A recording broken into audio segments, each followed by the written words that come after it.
Yesterday, former President Trump announced that he will be running again in 2024. In his speech, he said a lot of things. He made some promises. He commented on what he did in the past.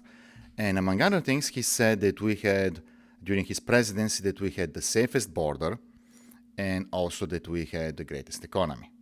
Now, before you rush forward to give a dislike or to put down a comment, please stay till the end of the video because you may hear a thing or two that may be new to you and you can learn something new and you can even share it with your friends. The purpose of this channel is to bring topics that are commonly omitted by other commentators. So without further ado, let's address it. At some point he said, we had the safest border we have ever had and so on. And now, if you are against former President Trump, you think he's a liar, then that was just one further confirmation. Yes, of course. And if, let's say, you consider yourself a Trump supporter, you could think and say, oh, maybe, kind of maybe. The same thing on the economy. If you disagree with President Trump and you think that he shouldn't run for president and so on, when he said that we had the greatest economy when he stepped down from the office, you could say, of course, that makes absolutely no sense. He's a liar. And if you're on the Trump train, chances are you had some suspicions that, yeah, kind of, but maybe not exactly. I, on the other hand, I didn't bat an eye when I heard those things. I also didn't bat an eye in 2016 when he was campaigning against Hillary Clinton, when so many people were saying, oh my God, he's a liar and this and that. I didn't bat an eye. Why? I'm going to tell you now. Have you had that friend who goes out and comes back and says, oh my God, yesterday it was the coldest night in my life? Or have you been with somebody to a restaurant who then tell you, this was the worst service I have ever seen? Or have you had an argument with a loved one and tell you, you are the worst person I have ever met? Or how could you say this thing? That's the worst thing I have ever heard. Turns out, when it comes to modes of communication, there are two ways people express themselves. And sometimes the problems come that we are not aware of which of these two modes of communication the other person is using, and that leads to misunderstanding and often relationship difficulties. So what are they? One group of people, if it is cold outside, they'll come and say, ooh, it was 10 Fahrenheit, it's really cold. The other group of people will say, oh my God, this is the coldest day in my life.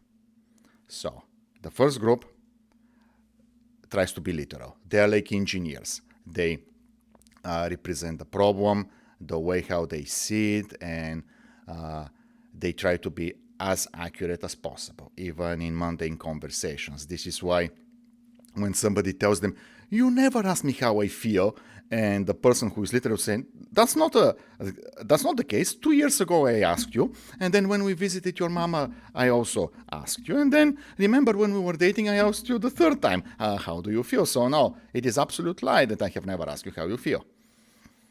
So we have the people who are literate, and they can be more or less, depending on the extent, and there is the other group of people that present the issues the way how they feel about them in the moment. So when somebody tells you, it was the coldest night in my life, actually they show you how they feel about that night. And translated, that would mean it was a very cold night. Why is this important? Because people belong to one or the other camp, and if they don't know whom they are talking to, they may run into a disagreement. 30 years ago, a very interesting book got published. It is called Men Are From Mars, Women Are From Venus, where the author argues how men express themselves in a literal way, and women express themselves in a more a way that can be presented as, oh, it was the coldest night of my life. The truth, however, lies a little bit in between. There are people who are more literate, and this is more commonly found among men, thus men are quote from Mars, and women tend to be more on the other side and present things as the way how they feel, and therefore that was the worst night of my life, or you never listen to me. But again, tend. I have seen women who are very literate, literal, like engineers, and I have seen men, including a classmate of mine, whom others found him strange, but I didn't bat an eye because I knew, he's just from Venus. That's okay. This is how he expresses himself. Once you understand that, it becomes as if you know a new language. It's very easy to understand what he meant. So when I heard President Trump speak back then in 2016, okay, he's from Venus. Even though he's a very masculine guy in all other regards, according to the book Men Are From Mars, Women Are From Venus, President Trump is from Venus. So what does that mean?